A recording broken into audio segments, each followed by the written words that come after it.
ಇಷ್ಟೊತ್ತಾದರೂ ಮನೆಗೆ ಬರೋದೇ ಇನ್ನೂ ಇಲ್ಲೇ ನಿಂತು ಮಾತಾಡ್ತಾ ಇದ್ದೀರಲ್ಲ? ಇಲ್ಲಪ್ಪ, ಆಗಲೇ ಹೇಳ್ತಿದ್ನಲ್ಲ, ಫೋಟೋ ಫ್ರೇಮ್ ಹಾಕ್ಸಕ್ಕೆ ಹೋಗಿದ್ವಿ, ಅಂಗಡಿ ಮುಚ್ಚಿತ್ತು, ಅದಕ್ಕೆ ವಾಕ್ ಮಾಡಿಕೊಂಡು ಮನೆಗೆ ಹೋಗ್ತಾ ಇದ್ದೀವಿ ಅಂತ. ಫೋನ್ ಆದರೂ ತೊಗೊಂಬರೋದಲ್ವಾ ಜಾನು? ಮನೇಲಿ ನಾನು ಸುಶಿ ಎಷ್ಟು ಟೆನ್ಷನ್ ಮಾಡ್ಕೊಂಡಿದ್ದೀವಿ ಗೊತ್ತಾ? ಏನಾಯ್ತೋ, ಎಲ್ಲಿದ್ದೀರೋ ಅಂತ. ಸರಿ ಬನ್ನಿ ಮನೆಗೆ ಹೋಗೋಣ, ನಡೀರಿ. ಅಪ್ಪ ಇಲ್ಲ, ನೀವು ಹೋಗಿ, ನಾವು ಹೊರಡ್ತೀವಿ. ಅಯ್ಯೋ ಲೇಟ್ ಆಯ್ತಮ್ಮ, ಇನ್ನೇನು ನಡ್ಕೊಂಬರೋದು? ಬನ್ನಿ ಮನೆಗೆ ಹೋಗೋಣ. ಅವ ಅಳಿ ಅಂದರೆ ಮತ್ತೆ ನೀವು ಜಾನಕಿ ಅವ್ರನ್ನ ರಾಮು ಅವರೇ, ನೀವು ಜೊತೆಗಿರ್ಬೇಕಾದ್ರೆ ನನಗೇನು ಹೇಳಿ ಅಪ್ಪಂಗೆ. ಅಪ್ಪ ನೀವೇನು ಯೋಚನೆ ಮಾಡಿಬಿಡಿ, ಹೋಗಿ ಅಮ್ಮಂಗೆ ಹೇಳಿ. ಅಲ್ಲ ಅಳಿ ಅಂದ್ರೆ ಏನೋ ಹೇಳಕ್ ಬಂದ್ರಲ್ಲ, ಏನು ಅಳಿ ಅಂದ್ರೆ ಹೇಳಿ.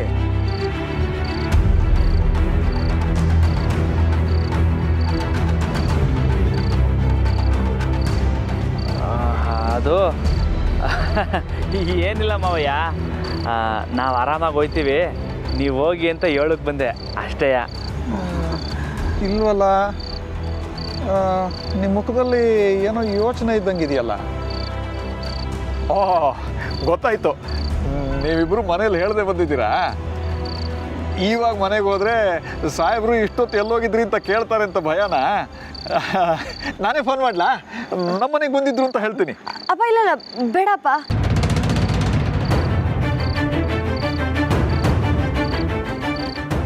ಏನಾಯ್ತು?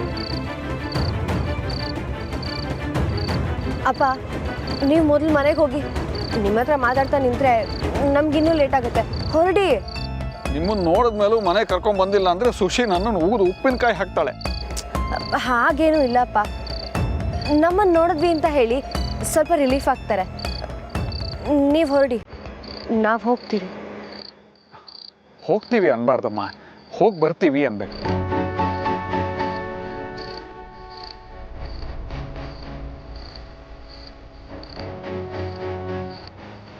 ಸರಿ ಅಪ್ಪ, ನೀವು ಹುಷಾರು. ಸರಿ, ಹಾಗಿದ್ರೆ ನಾನು ಹೊರಡ್ಲಾ? ಹುಷಾರು. ಏನು ಭಯ ಪಟ್ಕೋಬೇಡಿ, ಸಾಹೇಬ್ರೇನು ಕೋಪ ಮಾಡ್ಕೊಳ್ಳಲ್ಲ.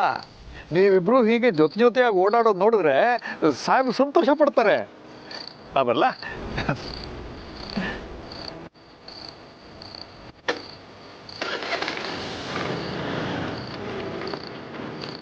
ಬಾಯ್.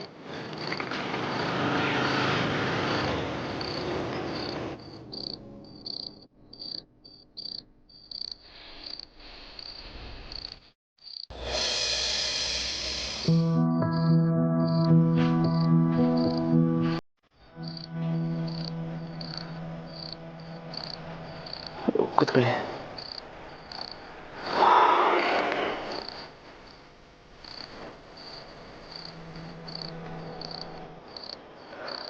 ನಮ್ಮರೆ ಮತ್ತೆ ಹೇಳಿ ರಾಮವ್ರೆ.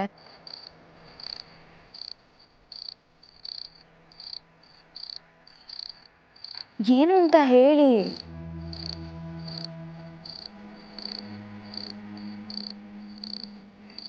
ನೀವೇನು ಯೋಚನೆ ಮಾಡ್ತಿದ್ದೀರಾ ಅಂತ ನನಗೆ ಗೊತ್ತು ರಾಮವ್ರೆ. ದಯವಿಟ್ಟು ನಿಮ್ಮಿಂದ ನನಗೆ ಕಷ್ಟ ಆಗ್ತಿದೆ ಅಂತ ಅನ್ಕೋಬೇಡಿ. ಅಲ್ಲ ನಮ್ಮರೆ, ನಾನು ಅನ್ಕೊಳ್ಳಿಲ್ಲ ಅಂದ್ರೂ ಅದೇ ದಿಟ್ಟ ತಾನೇ. ನಮ್ಮರೆ ಒಂದು ಕೆಲಸ ಮಾಡಮ್ಮ. ಏನು? ಈಗ ಮುಂದಿನ ಬಸ್ಸು ಯಾವ ಊರಿಗೆ ಹೋಯ್ತೈತೋ ಅವ್ರಿಗೆ ಹೊಂಟ ಬಿಡಮ್ಮ. ಎಲ್ಲನೂ ಬಿಟ್ಬಿಟ್ಟು ಹೊಸ ಜೀವನ ಶುರು ಮಾಡಮ್ಮ. ಏನಂತೀರಿ? ಇಲ್ಲ ರಾಮವ್ರೆ, ನಾವೆಲ್ಲೋ ಹೋಗಬಾರ್ದು. ಈ ಮಣ್ಣೆ ನಿಮ್ಮ ತಾಕತ್ತು. ಇಲ್ಲೇ ಇದ್ದು ಚೆನ್ನಾಗಿ ದುಡ್ದು ಸಂಪಾದನೆ ಮಾಡಿ ಅದಕ್ಕೆ ತೋರಿಸ್ಬೇಕು.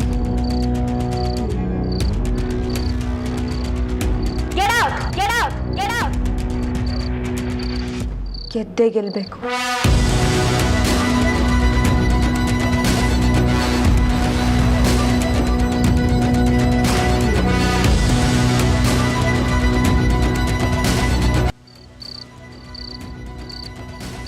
ರಾಮೋರೆ ಸುಮ್ಮನಾಗ್ಬಿಟ್ರಿ. ಕೈಯಲ್ಲಿ ಕಾಸಿಲ್ಲ, ಇವಳೇನು ಗೆದ್ದೆ ಗೆಲ್ಲಬೇಕು ಅಂತ ಹೇಳ್ತಿದ್ದಾಳೆ ಅಂತನ? ಇಲ್ಲ ರಾಮೋರೆ, ನಾವು ಮನ್ಸು ಮಾಡಿದ್ರೆ ಖಂಡಿತವಾಗ್ಲೂ ಆಗುತ್ತೆ. ನಾನು ಅವತ್ತು ನಿಮ್ಗೆ ಹೇಳಿದ ನೆನಪಿದ್ಯಾ? ನಾವು ಏನನ್ನಾರು ಮನ್ಸಾರೆ ಆಸೆ ಪಟ್ಟು ಬೇಡ್ಕೊಂಡ್ರೆ ಅದಕ್ಕೆ ಇಡೀ ಬ್ರಹ್ಮಾಂಡನೇ ಸಹಾಯ ಮಾಡುತ್ತೆ ಅಂತ. ಇನ್ನು ಮುಂದೆ ನಮ್ಮ ಗಮನ ಎಲ್ಲ ನಾವಿಬ್ಬರು ಚೆನ್ನಾಗಿ ಬದುಕೋದ್ರ ಕಡೆ ಇರಬೇಕು. ಅಪ್ಪಣ್ಣನ ಮಗ ತಂದೆ ನೆರಳಲ್ಲದೆ ಸ್ವಂತ ಕಾಲಲ್ಲೂ ನಿಂತು ತನ್ನ ಸಂಸಾರನ ನಡೆಸೋ ಧೈರ್ಯ ಇರೋನು ಅಂತ ಎಲ್ಲರೂ ಹೊಗಳ್ಬೇಕು. ನಾವು ಚೆನ್ನಾಗಿ ಬದುಕೋದನ್ನ ನೋಡಿ ಮಾವನ ಖುಷಿ ಪಡಬೇಕು. ಏನಂತೀರಾ?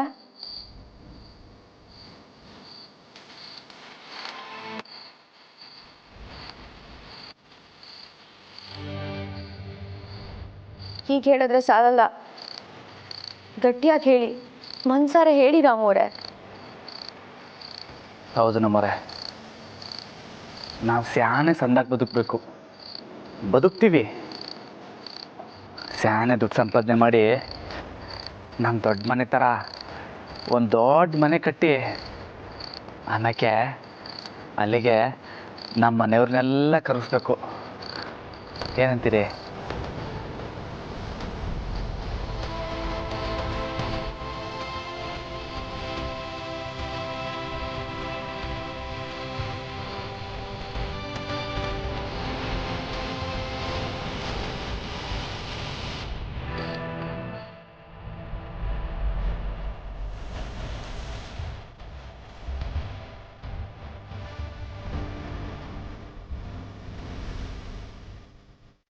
ಈಗೆಲ್ಲದಕ್ಕಿಂತ ಮುಖ್ಯವಾಗಿ ನಾನು ಮನ್ಸಾರೆ ಕೇಳ್ಕೊಳ್ಳೋದು ಅಪ್ಪಯ್ಯ ಸಂದಾಗಿರಬೇಕು. ನನ್ನಿಂದ ಅವ್ರಿಗೇನೂ ಆಗಬಾರ್ದು. ಅವ್ರು ಸಂದಾಗಿರೋದಕ್ಕೆ ನಾನು ಏನು ಬೇಕಾದ್ರೆ ಮಾಡ್ತೀನಿ. ಮಾವ, ನಿನಗೆ ಇನ್ನೊಂದೇನು ಬೇಸರ ಇರ್ಬೋದು, ಕೋಪನ ತೋರಿಸ್ಬೋದು, ಆದರೆ ಇದೆಲ್ಲ ನಿಮಗೋಸ್ಕರ ಮತ್ತು ದೊಡ್ಡ ಮನೆಗೋಸ್ಕರ ಮಾವ. ನಿಮ್ಗೇನೂ ಆಗಬಾರ್ದು ಅಷ್ಟೆ. ಅದೇ ನನ್ನ ಗಂಡನ ಸಂತೋಷ. ಅವ್ರ ಸಂತೋಷನೇ ನನ್ನ ಸಂತೋಷ.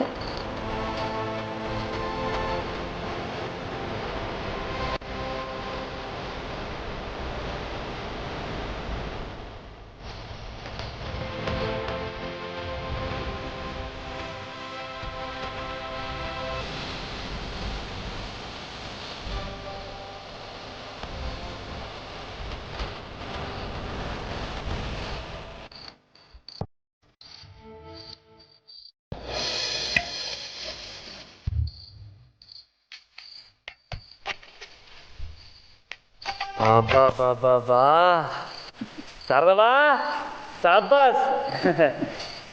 ಇವತ್ತು ಹೊಟ್ಟೆ ತುಂಬ ಊಟ ಮಾಡ್ಬಿಡೋದೆಯಾ? ಬಿರ್ನೆ ಬಡ್ತು ಹೇಳ್ತೀನಿ. ಇಲ್ಲ ಬರ್ತೀನಿ ಇರು. ತಕ್ಕ ನಿನ್ಗೋಸ್ಕರ ರವೆ ಉಂಡೆ ಮಾಡೀನಿ, ಹುಸಿ ರುಚಿ ನೋಡು.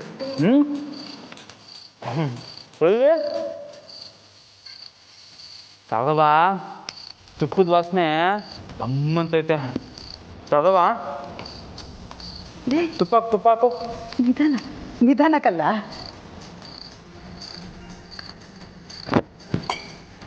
ಶಾರದವಾ, ನೀನು ತುಪ್ಪನ ಚಮಚದಾಗ ಬಡ್ಸಿದ್ರೆ ಮಜಾ ಇರಕ್ಕಿಲ್ಲ.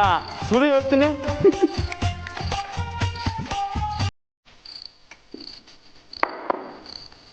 ಶಾರದವಾ, ಅನ್ನ ಹಾಕು.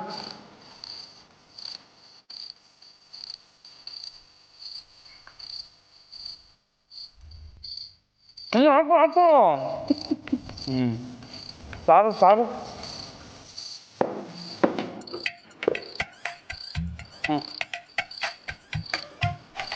ಹಾಕು ಅನ್ಸ್ಕೊಬೇಡ.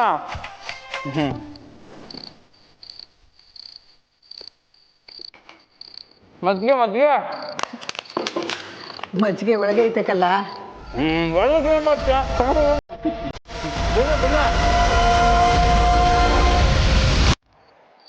ಸರ್ದಾ, ಬೆಳಗಿಂದ ಏನೂ ತಿಂದೇ ಇಲ್ಲ. ಬಿರ್ನೆ ತಕ್ಕಬ ಸರ್ದವು. ಹೊಟ್ಟೆ ಹೊಸದೈತೆ, ಹೊಟ್ಟೆಲಿ ಗಂಟೆ ಬಡ್ಕತೈತೆ. ತಕಬ ಇನ್ನ ತಕಬ. ಹ್ಞೂ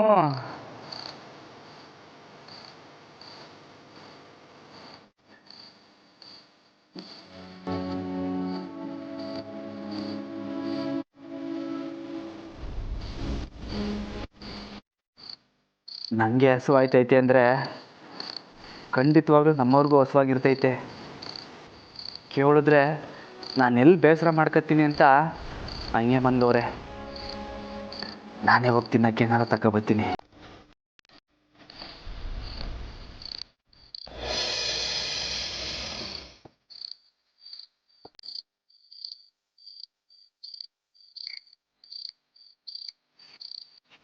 ಮೆತ್ತಿಗೆ ಕೂತ್ಕೊಳ್ಳಿ.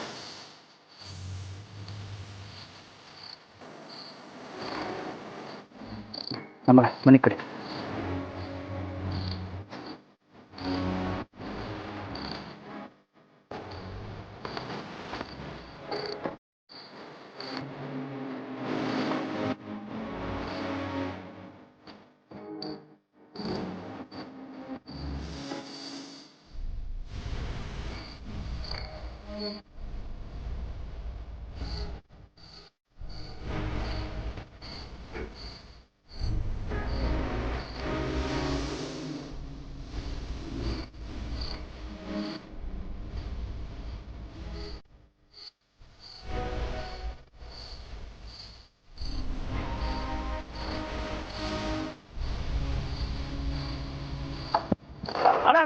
ಒಂದು ನಿಮಿಷ.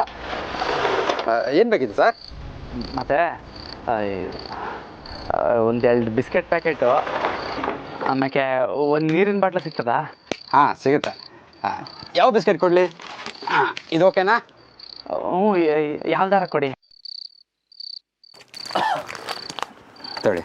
ಬಿಸ್ಕೆಟು ನೀರು 40 ರೂಪಾಯಿ ಕೊಡಿ. ಅಣ್ಣ ಅದು ಮನೆಯಿಂದ ಬತ್ತಾ ನಾನು ಕಾಸು ತರಲಿಲ್ಲ, ಅದಕ್ಕೆ ಈ ಉಂಗುರ ಮಾಡಿ. ಒಳ್ಳೆ ಅಣ್ಣ ಪಾಪ ಮಾಡ್ಕೊಬೇಡ ಕಣ. ನಾಳೆಕ್ಕೆ ಉಂಗುರ ಬಿಡಿಸ್ಕೊ ಹೋಗ್ತೀನಿ. ಏಯ್ ಮುಚ್ಚಾಯ ಬಾಯ, ಇದೇನು ಗಿರ್ವಿ ಅಂಗಡಿ ಅನ್ಕೊಂಡೇನಯ್ಯ? ಯಾರಿಗೊತ್ತು ಆ ಉಂಗುರ ನಿಂದೋ ಬೇರೆ ಯಾರ್ದೋ ಯಾವುದಾದ್ರೂ ಕಳ್ಮಲ್ ತಂದ್ಕೊಬಿಟ್ಟು ತಗ್ಲಾಕ್ಬೇಕು ಅಂತ ಇದೆಯಾ? ಅಣ್ಣ ಈ ಉಂಗುರ ನಂದಯ್ಯ.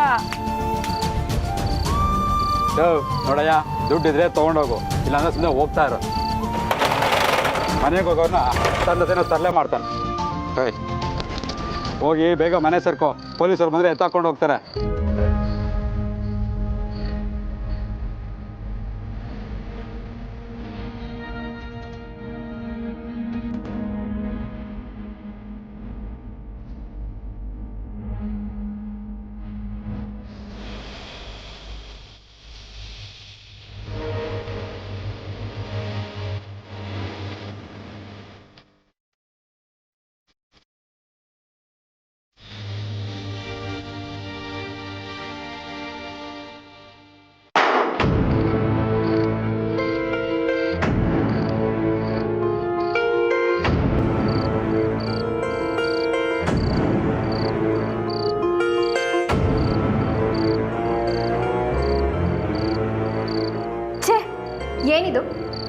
ಏನಿದು ಶಾತಕ?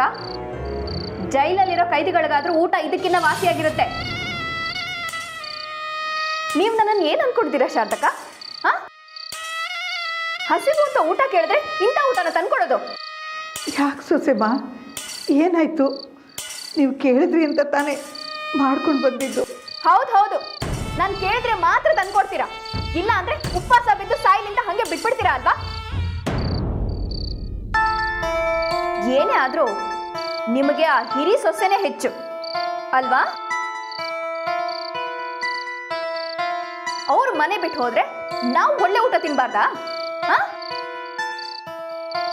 ನೋಡಿ ಶಾಂತಕ, ಇನ್ನು ಮೇಲೆ ನಾನು ಹೇಳ್ದ ಹಾಗೆ ನಡಿಬೇಕು. ನೀವು ಮಾಡಿದನ್ನೆಲ್ಲ ತಿಂದು ಬೇಷ್ ಅಂತ ಹೇಳೋಕೆ ನಾನೇನು ಜಾನ್ಕಿ ತರ ಗತಿ ಇಲ್ದೇ ಇರೋಳಲ್ಲ. ಅರ್ಥ ಆಯ್ತಾ? ಮೊದಲು ಇದನ್ನ ತಗೊಂಡು ಹೋಗಿ. ನಾನೇನಾದ್ರೂ ಈ ಊಟ ತಿಂದ್ರೆ ಮಾವನ್ ಹಾಗೆ ನಾನು ಆಸ್ಪತ್ರೆ ಸೇರ್ಕೋಬೇಕಾಗುತ್ತೆ.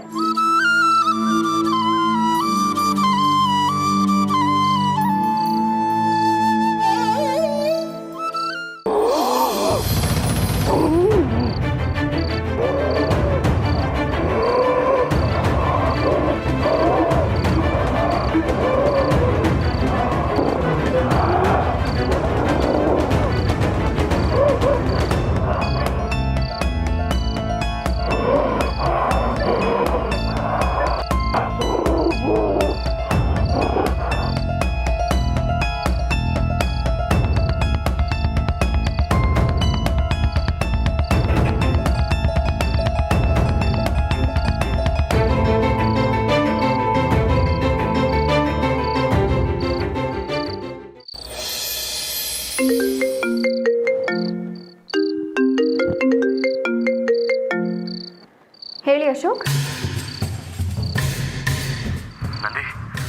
ಅಪ್ಪಂಗೆ ತುಂಬ ಸೀರಿಯಸ್ ಅಂತೆ. ಡಾಕ್ಟರ್ಸು ಬೆಂಗಳೂರು ಶಿಫ್ಟ್ ಮಾಡೋಣ ಅಂತಿದ್ದಾರೆ. ನಾನು ಸಹ ನೋ ನೋ ನೋ, ಬೆಂಗಳೂರು ಏನು ಬೇಡ ಕಣ್ರಿ. ಏನೇ ಟ್ರೀಟ್ಮೆಂಟ್ ಇದ್ರೂ ಆ ಆಸ್ಪತ್ರೆಯಲ್ಲೇ ಕೊಡೋಕೆ ಹೇಳಿ. ಬೇಕಿದ್ರೆ ಬೆಂಗಳೂರಿಂದನೇ ಡಾಕ್ಟರ್ನ ಕರ್ಸ್ಕೊಳಕ್ಕೆ ಹೇಳಿ.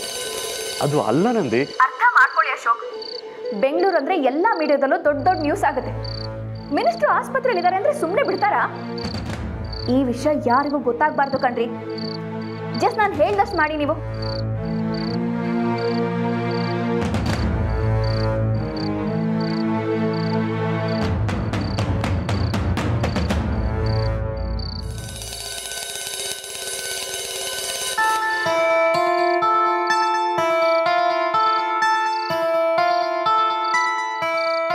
ಏನ್ ಶಾರದಕ್ಕ ಹಾಗೆ ನೋಡ್ತಿದ್ದೀರಾ? ಓ, ನನ್ನ ಮೇಲೆ ಕೋಪ ಬರ್ತಾ ಇದೆಯಾ? ಬರ್ಲಿ ನೋಡಿ, ಒಂದು ಹಲ್ ಕಚ್ಕೊಂಡು ನಾನು ಹೇಳಿದ್ದನ್ನ ಮಾಡ್ಕೊಂಡು ಬಿದ್ದಿರಿ, ಇಲ್ಲ ನಿಮ್ಮ 2 ವರ್ಷ ಸೀರೆನ ಸುತ್ಕೊಂಡು ಇಲ್ಲಿಂದ ಹೋಗ್ತಾ ಇರಿ.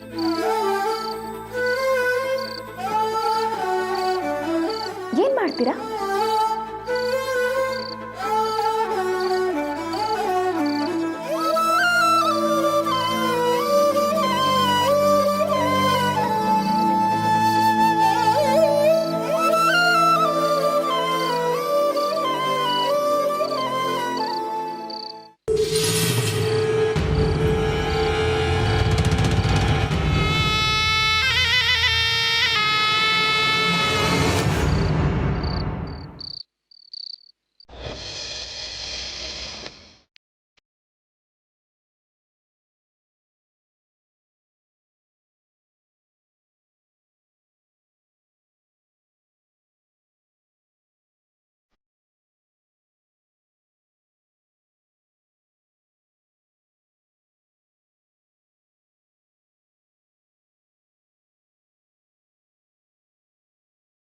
ನಮ್ಮ ಮನೆ ಕಡೆ